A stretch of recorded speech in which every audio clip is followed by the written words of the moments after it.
Assalamualaikum warahmatullahi wabarakatuh. Halo anak-anak, bagaimana kabarnya? Semoga sehat selalu ya. Pembelajaran kita kali ini yaitu tema 2, subtema 2, pembelajaran 3 pada muatan bahasa Indonesia materi teks petunjuk. Nah, sebelum Ibu mulai pembelajaran, Ibu akan menyampaikan tujuan pembelajaran kita kali ini. Yang pertama, siswa dapat mempraktikkan petunjuk yang dibacanya. 2. Siswa mampu menyajikan informasi yang didapat dari teks berdasarkan keterhubungan antar gagasan ke dalam teks petunjuk. Yuk kita mulai. Apa itu teks petunjuk?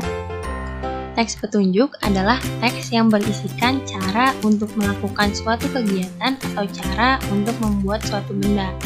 Nah, teks petunjuk ini biasanya seringkali kita dapatkan pada kemasan makanan, contohnya pada di bagian belakang kemasan makanan ada petunjuk cara memasak atau cara penyajiannya.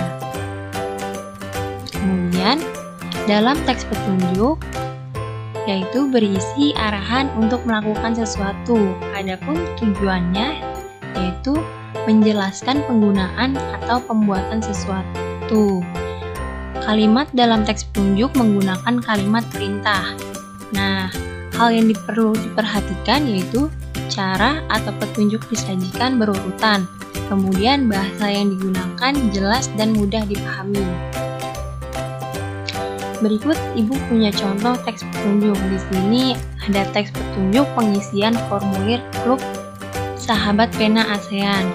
Nah, di sini terdapat 6 urutan atau 6 langkah, 6 petunjuk supaya kita dapat melakukan pengisian formulir.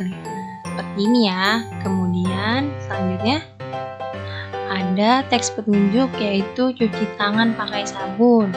Langkah-langkahnya juga tertera dengan jelas ya. Di sini ada langkah 1, 2, 3, 4 dan 5. Nah, kemudian di sini ada teks petunjuk tentang peduli bahaya listrik. Ada petunjuk untuk peduli bahaya listrik, yaitu yang pertama, hindari bermain layang-layang dekat jaringan listrik karena benang akan tersangkut yang dapat mengalirkan listrik. Kemudian yang kedua, hindari membangun atau memperbaiki bangunan dekat jaringan listrik jarak aman minimal 3 meter. Kemudian 3, hindari penggunaan tusuk kontak yang bertumpuk. 4. Jangan memasuki gardu listrik atau tempat yang bertanda peringatan bahaya tegangan listrik. 5. Hati-hati saat menggali tanah agar tidak mengenai kabel listrik di dalam tanah. 6. Jangan memarkir truk atau trailer di dekat jaringan listrik. 7. Periksa instalasi listrik Anda setiap 5 tahun sekali untuk menjamin keamanan instalasi listrik. 8. Jauhkan antena TV atau parabola atau papan reklame dari jaringan listrik. 9. Hindari membakar sampah di bawah jaringan listrik. Nah, di sini tertera dengan jelas ya bahwa ada 9 petunjuk bahwa adanya bahaya listrik. Nah, kita harus menjauhinya nih.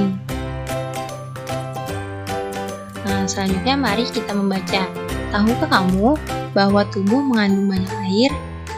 Karena itu tubuhmu sangat mudah terkena aliran listrik. Mereka yang bekerja di tempat yang mengandung banyak sumber listrik membutuhkan pakaian khusus. Kamu harus berhati-hati terhadap kabel listrik yang ada di sekitarmu. Saat kamu bermain layangan, bermainlah di tempat yang tidak ada gardu listriknya. Benang layangan yang basah sangat berbahaya apabila tersangkut di gardu listrik. Suatu saat mungkin kamu membutuhkan peralatan yang menggunakan listrik. Sebaiknya kamu meminta bantuan orang dewasa di sekitarmu.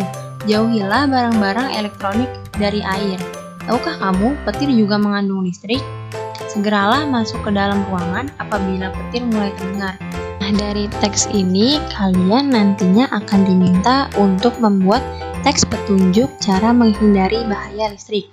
Contohnya itu di sini ada surat tulisan, yaitu karena itu tubuhmu sangat mudah terkena aliran listrik. Mereka yang bekerja di tempat khusus yang mengandung banyak sumber listrik membutuhkan pakaian khusus. Maka cara menghindari bahaya listrik yaitu 1. Apabila bekerja di tempat yang banyak sumber listrik, pakailah pakaian khusus agar terhindar dari bahaya listrik. Seperti itu ya. Kalian dapat melanjutkannya, dikerjakan. Oke, pembelajaran hari ini telah selesai. Sampai jumpa di pertemuan berikutnya. Tetap semangat, dijaga kesehatannya. Wassalamualaikum warahmatullahi wabarakatuh.